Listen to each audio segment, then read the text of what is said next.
En France, le gouvernement est toujours sous le feu des critiques à cause de la lenteur de la campagne de vaccination. Le choix de vacciner les personnes les plus à risque dans les EHPAD ralentit forcément les choses. Il aurait été compliqué de faire plus vite, Anne Le Gall.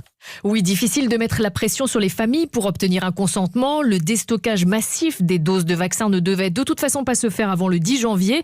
Et vu la logistique, il aurait été compliqué d'accélérer la cadence vaccinale en période de fête, explique Pascal Chanvert. Il préside l'association des directeurs au service des personnes âgées. On ne pouvait pas aller plus vite. On sort de 15 jours de vacances où les professionnels des établissements comme ceux du domicile ont eu besoin de récupérer de cette année particulièrement épuisante.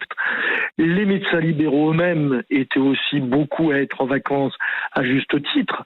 Et donc le nécessaire recueil du consentement des personnes âgées, il est guère possible avant cette semaine. Pour lui, il est donc urgent de démarrer en parallèle la vaccination des personnes âgées à domicile. Une vaccination qui pourrait se faire par les généralistes ou dans les hôpitaux. Hier, Olivier Véran a annoncé qu'une centaine d'hôpitaux seraient opérationnels avant la fin de la semaine pour vacciner les soignants. On devrait en compter 600 d'ici début février.